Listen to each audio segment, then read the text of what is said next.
आफाक फारूकी नए प्रोग्राम के साथ आपके सामने हूँ। मौजूद तो भाई पहले यकीनन नवाज शरीफ की वापसी और आएंगे कि नहीं आएंगे, यकीनन वो होगा। और इमरान रियाज की रिहाई कि किन हालात में हुई और इसके क्या नताइज निकलेंगे और अगला मंजर इमरान रियाज की सहाफत का क्या होगा। तीसरी, यकीनन जो मैंने कश्मीर का विजिट किया है, मैं थोड़ा सा उस पर बोलूँगा, मैं बहुत नहीं बोलूँगा उस पर।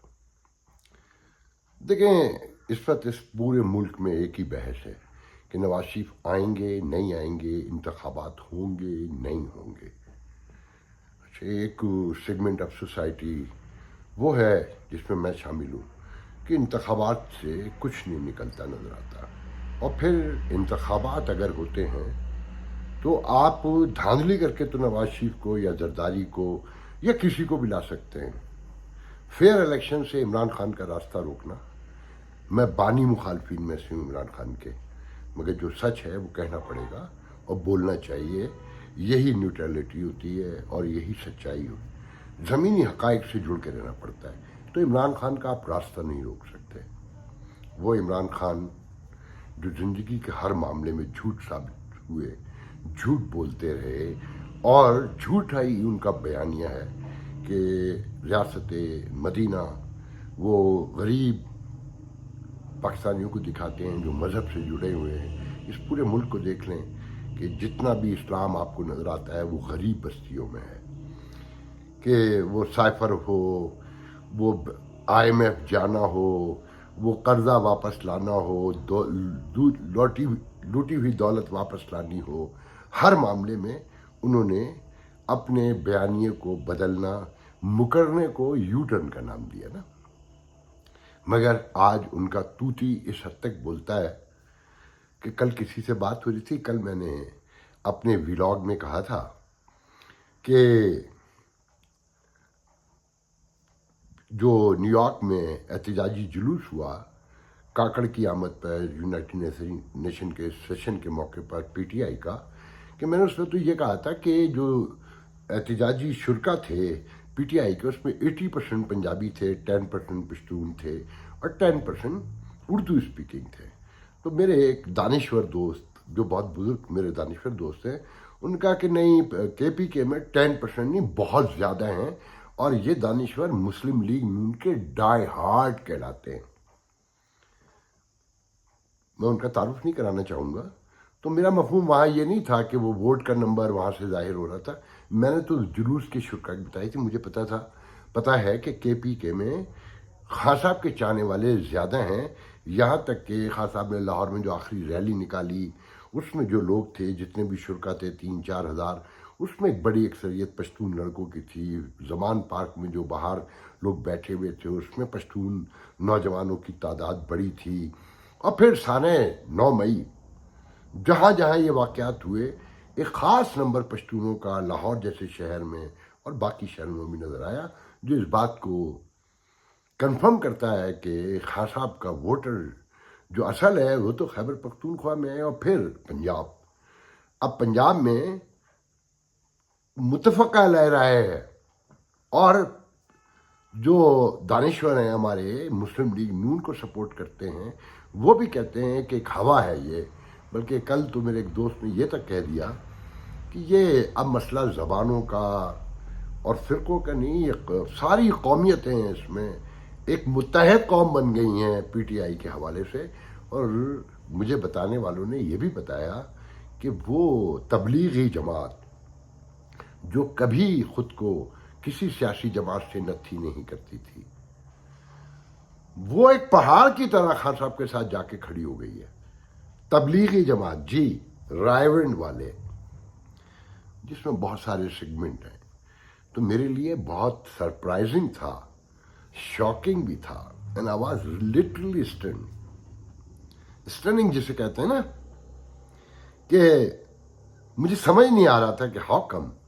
तो एक हवा है खान साहब की, उनका झूठा बयानिया भी सच्चा बात तसव्वुर किया जा रहा है, और वो प्रिवेल कर रहे हैं। अब वो खुद कितनी देर प्रिवेल करेंगे, वो कितनी देर खड़े रहेंगे, یہ بہت امپورٹنٹ بھی ہے اور بہت کہنا چاہیے ایک نازک مرحلہ بھی ہے کہ بہت کم لوگ ہوتے ہیں جو اپنی جیسا بھی بیان ہے اس پہ کھڑے رہیں.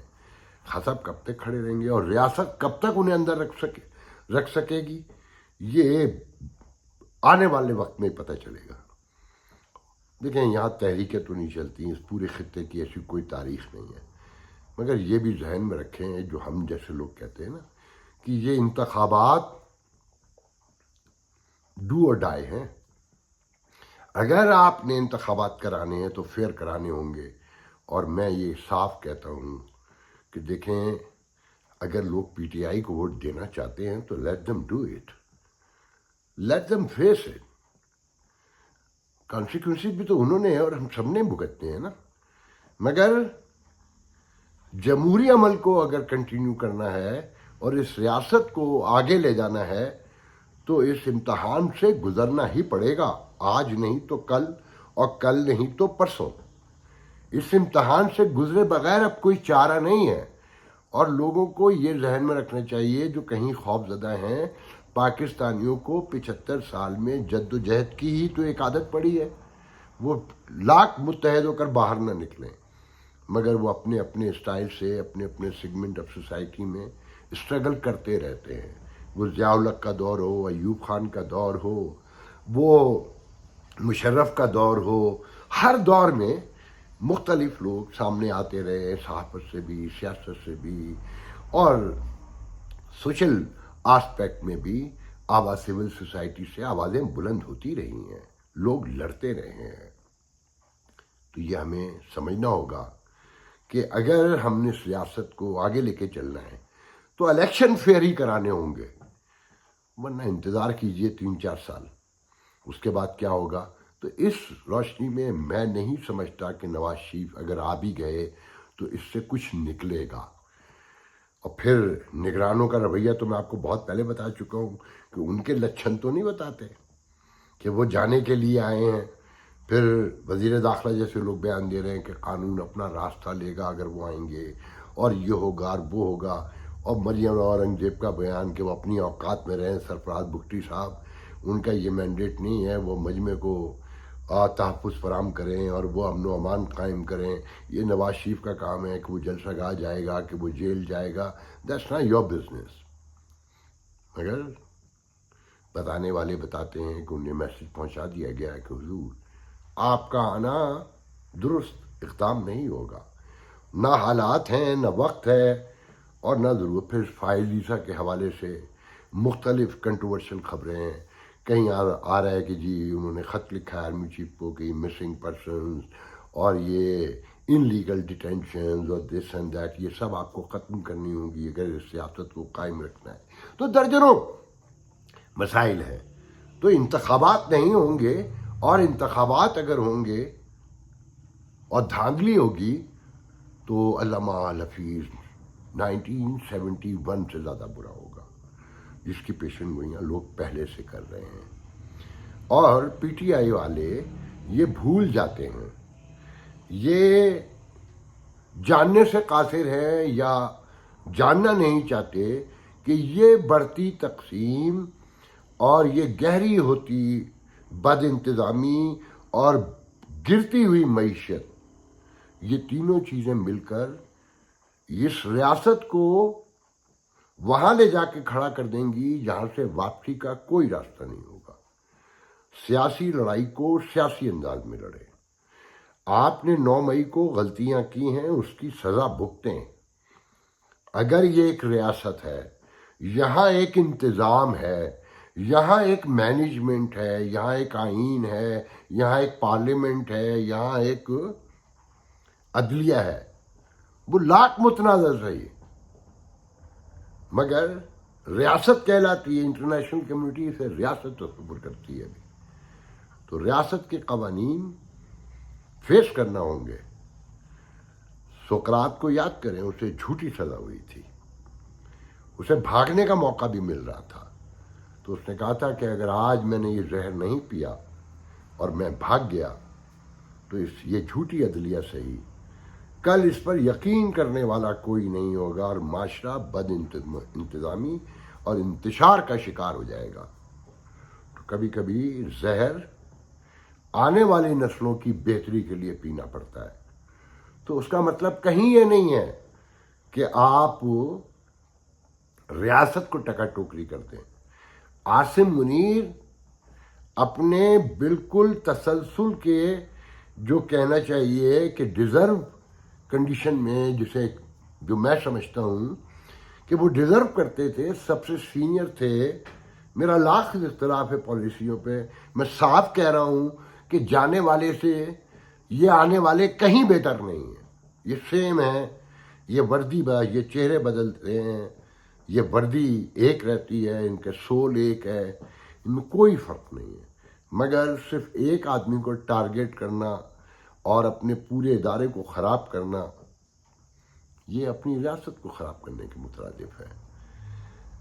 वो जो एक तरीक़ेकार है उसके ऐन मुताबिक आए हैं। वो 5 जनरल्स को, 6 जनरल्स को बाईपास करके नहीं आए, ये आपको समझना पड़ेगा। और ये कि अगर इमरान खान को जो फेवर करे तो एक पेज पर हैं और हुब्बुल वतनी के सारे मज़ाहिर नज़र आते हों और दिखाए जाते हों, मगर जब मुखालफत हो जाए तो आप उसे गद्दार और जाने क्या क्या कह दें और टका टोकरी कर दें, बद्दुआएं दें और रियासत की तबाही के दर पे आ जाएं। ऐसे नहीं होगा। सबको समझदारी का सबूत देना होगा, वरना ये खेल ख़त्म समझे। मैं आता हूँ इमरान रियाज की तरफ कि लौट के बुद्धू घर को आए। वो उनका ही सरमाया है, उन्होंने ही पैदा किया था, उन्होंने ही बनाया था, उन्होंने ही आगे बढ़ाया था। मैं बहुत नहीं कहूँगा, बस इतना कहूँगा कि जो एक बार जाके लौट आता है फिर वो बोलने के काबिल नहीं रहता। या तो जाए नहीं या फिर लौट के ना आए। और वो पश्तून तो साफ़ी थे नहीं, न सिंधी थे, न उर्दू बोलने वाले थे, न बलोची थे कि लौट के ना आते। वो उन्हीं का हिस्सा है। और जो मुझे कंटिन्यू देखते हैं, मैंने लाहौर से वीडियो किया था जब समी इब्राहिम 2 दिन गायब रहे थे, तो मैंने कहा था समी इब्राहिम भी लौट आएंगे और वो भी खैरियत से हैं और उनका इलाज चल रहा है और आ जाएंगे एक दिन। तो वो आ गए, मगर लोग समझते हैं कि वो आकर वैसे ही बोलेंगे। वो बातें अब हवा हुई, ख्याल हुई, ख्वाब हुई कि वापस लौट कर आने वाले अपना लहजा बरकरार नहीं रख सकते। और फिर आप जिनके हाथों के बनाए हुए बुत हों उन्हीं पर हमलावर भी हो जाएं, ये मुमकिन नहीं होता। लाख शाहीन साहबाई कहेंगे जी हम उन्हें बुला के इलाज करवाना चाहते हैं, साइकाट्रिस्ट को दिखवाना चाहते हैं और उनसे गुफ्तगू, उनको पब्लिक में लाना चाहते हैं। लोग जितने भी बातें करें वो आ भी जाएं, वो ज़बान नहीं खोलेंगे कि लौट के जो आया उसने कभी ज़बान नहीं खोली। वो चुप रहा, वो यही कहता रहा। वो आज़म प्रिंसिपल सेक्रेटरी इमरान खान आज़म खान हो, वो मतीउल्लाह जान हो, वो इमरान रियाज हो या XYZ कोई भी हो, सब ने कहा कि वो अपनी मर्जी से गए थे और अपनी मर्जी से लौट आए हैं। बताया नहीं कभी किसी ने। मतीउल्लाह जान ने शायद थोड़ा सा बताया था, बाकी कभी किसी ने नहीं बताया। और यही उनकी फतह है कि समझ की दुआ कर सकते हैं, इससे ज़्यादा कुछ नहीं कर सकते। अब आप जितनी चाहें कंट्रोवर्सी बना दें। बहरहाल अहले इंसाफ को ये भी सोचना चाहिए कि बाज़ ने तो उनकी नमाज जनाजा भी पढ़ ली थी, उनकी तदफीन भी करवा दी गई थी, बद्दुआओं के ढेर भी लगा दिए थे। कहाँ हैं वो लोग?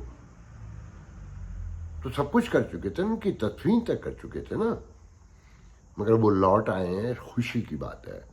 अल्लाह ताला उन्हें उम्र खिज़री अता करे और शऊर दे, आगही दे और चीज़ों को समझने की, परखने की सलाहियत दे और ज़मीर के ऐन मुताबिक काम करने की तौफीक अता फरमाए। सब कहिएगा आमीन। देखें जनाब, आप मेरी इन बातों को किस तरह लेंगे मुझे नहीं पता। मैं अभी कश्मीर गया था, आज़ाद कश्मीर। मुझे आज़ादी के वहाँ कोई आसार नहीं नज़र आए। मैंने जितनी गुर्बत, जितनी जहालत, जितनी कसमा पुरसी और दुनिया से बेखबरी आज़ाद कश्मीर के इलाके में देखी, बखुदा बता रहा हूँ, मैंने शायद लाइफ टाइम में नहीं देखी। मैंने दूसरी तरफ ऑक्युपाइड कश्मीर से मगरिब की आज़ान यहाँ से बैठ के सुनी, मुझको ऐसा लगा कि मेरे आसपास कहीं हो रही है। उसके बराबर में वहाँ मंदिर भी था, वहाँ की इमारतें बड़ी बोसीदा थीं, दूर से फीकी नज़र आती थीं। तो यहाँ मुझे किसी ने बताया कि हमारे यहाँ अगर इन गरीब बस्तियों का जो झोंपड़ियाँ टाइप के हट्स हैं जहाँ सदियों से लोग रहते हैं, इनकी छत का रंग और इनकी दीवार का रंग फीका पड़ने लगे तो रियासत सपोर्ट करने आ जाती है कि वहाँ से हमारा रंग फीका नहीं नज़र आना चाहिए। आप लाख गुर्बत से भूख से मर जाएं मगर दीवार का और छत का रंग फीका ना नज़र आए। तो चूना और पेंट रियासत के खर्चे पे होता है जो नज़र आते हैं। दर्जनों घर आप वहाँ दूर से बैठ कर देख सकते हैं। दरिया नीलम जिसे किशन गंगा कहते हैं वहाँ, और यहाँ दरिया नीलम शारदा सिविलाइजेशन, जिस पे मेरे कुछ इंडियन दोस्तों ने कमेंट्स भी किए हैं कि 1500 साल पुरानी सिविलाइजेशन है, हिंदू सिविलाइजेशन है, इसे हम ओन करते हैं। और आज़ाद कश्मीर के बेशतर मुकामात पर वेलकम शारदा सिविलाइजेशन लिखा हुआ है, और उनकी तरफ भी प्रोवोक करने के लिए उर्दू में और अंग्रेज़ी दोनों में शारदा वेलकम समथिंग कुछ लिखा हुआ है। और जो इनका मैंने कल जिक्र किया था कि कुछ बेंगलोर के लोग आए थे, हम एक पुल जो कभी यूज़ होता था दोनों तरफ आने जाने के लिए 2011 तक, ये बॉम्बे धमाकों से पहले तक, तो हम उस पर गए थे। तो वहाँ कुछ लोग आए हुए थे, तो उन्होंने कहा कि हम शारदा के उसमें कोई त्यौहार होता है ये, वहाँ उसके लिए आए हैं, मगर वो तो आपकी तरफ है, वहाँ तो हम नहीं जा सकते। मेरे पास वीडियो भी है, मैं आज तो नहीं दिखाऊंगा वीडियो, अभी मेरे पास और कुछ सुनाने को है बहुत।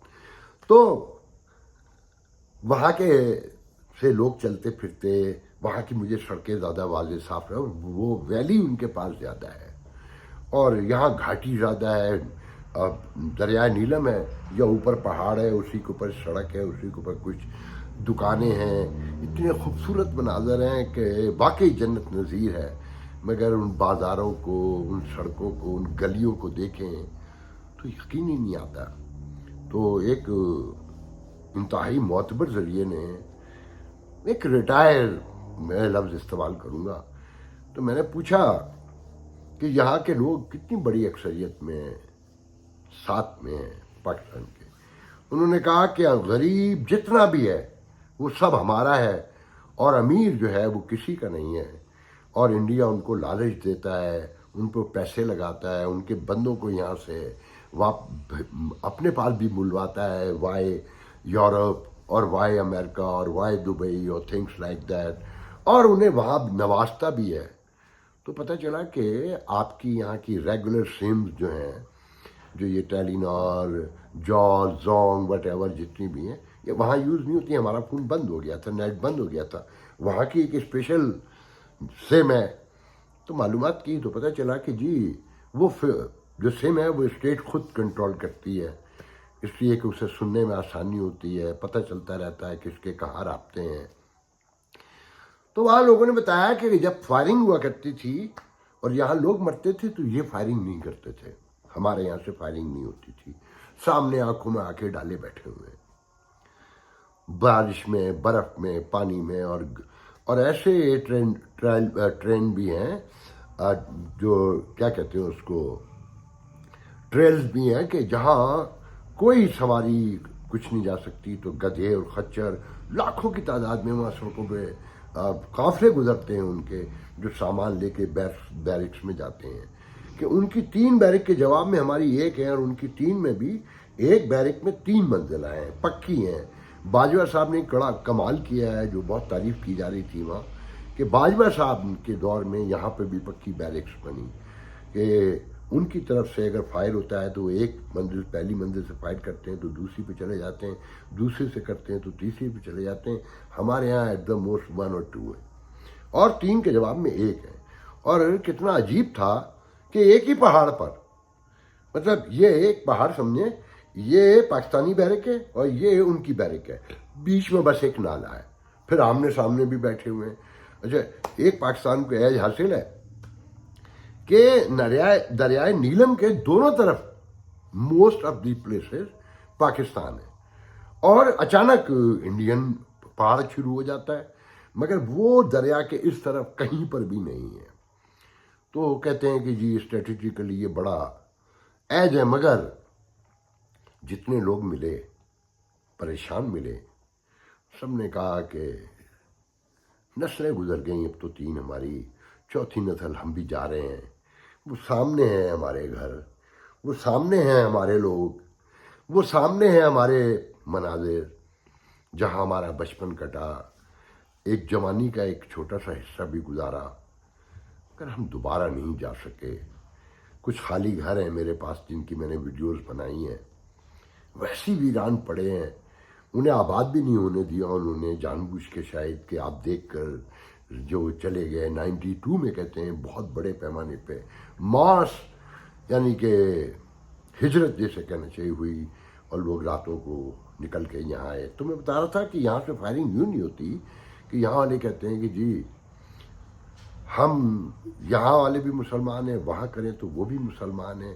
اس کا ثبوت یہ کہ 92 میں جو لوگ آئے وہ یہاں موجود ہیں، ان سے بات کر لیں کہ وہ کن تنگیوں اور کن مشکلات کا شکار ہو کے راتوں کو بھاگے ہیں، کہ ان کے گھر چھاپے روز پڑتے تھے، روز تلاشیاں ہوتی تھیں، روز بیٹیوں کے دوپٹے کھسکائے جاتے تھے، روز نوجوان پکڑے جاتے تھے. تو مر نہ جاتے تو اور کیا کرتے. تو پھر یہاں آ گئے، بیٹھ کر دور سے گھورتے ہیں، اپنے گھروں کو دیکھتے ہیں، سے سکتے ہیں. میرے پاس 1-2 ویڈیو ہیں، کسی موقع پہ لگاؤں گا، ابھی حالات ایسے نہیں ہیں. تو کچھ لوگوں کو امید ہے کہ شاید ہماری زندگی میں یہ وقت آئے کہ ہم اس طرف جا سکیں. درجنوں باتیں ہیں جو بہت سی باتیں کرنے کی ہیں، بہت سی نہیں کرنے کی ہیں. بہرحال اس میں کہ بات یہ بتا دوں کہ جب ایک موقع ایسا آیا کہ وہاں ایک ریٹائری نے بتایا کہ وہاں والوں کو شبہ ہو گیا کہ جب انڈین فائرنگ کرتے ہیں اس آزاد کشمیر پہ تو پاکستانی بھی کرتے ہیں، اور پاکستانیوں کی گولیوں سے کشمیری مرتے ہیں، وہاں کے مقبوضہ کشمیر کے، جو وہ نہیں کرتے تھے پاکستانی. انڈین فورسز ہی وہاں پر فائرنگ کرتی تھیں، وہ پاکستان کا نام لگاتی تھیں. تو انہوں نے اپنے ذرائع سے، اپنے لوگوں کے تھرو انہیں باقاعدہ ثبوت بھجوائے، دکھایا کہ دیکھو ہماری گولی یہ ہے، ہماری بندوق یہ ہے، ہماری چیزیں یہ ہیں، اور یہ جو اسلحہ استعمال کرتے ہیں وہ یہ ہے. تب جا کے یہ معاملہ وہاں کچھ ٹھنڈا ہوا. میں نے پوچھا کسی سے کہ اس طرف کے لوگ کتنے ہمارے ساتھ ہیں، تو بس اتنا جواب ملا کہ سری نگر کے 80% ہیں، باقی کا ہمیں زیادہ نہیں پتا. جہاں ہم گئے تو سامنے ضلع کپواڑہ تھا، اور کیرن نام کی کاؤنٹی جسے میں سمجھوں گا کہ ادھر بھی کیرن ہے، ادھر بھی کیرن ہے. وہاں مسجد بھی ہے، مندر بھی برابر میں ہے، وہاں پر بھی لوگ گھوم پھر رہے ہیں، یہاں پر بھی لوگ سڑکوں پر ہیں، یہاں بھی چیک پوسٹ ہے، اور آگے تک جانے کتنی چیک پوسٹ ہیں اور کتنی بیرک اوپر بنکر بنے ہوئے ہیں جو آنکھوں میں آنکھیں ڈالے بیٹھے ہوئے ہیں. کچھ نظر آتی ہیں لائٹ رات کو، کچھ کی نہیں نظر آتی. تو بہرحال میں نے کہا یہ آپ سے ہلکا پھلکا شیئر کروں، آہستہ آہستہ کرتا جاؤں گا. آج کے لیے اجازت دیجیے، کل گفتگو ہوگی. اللہ حافظ.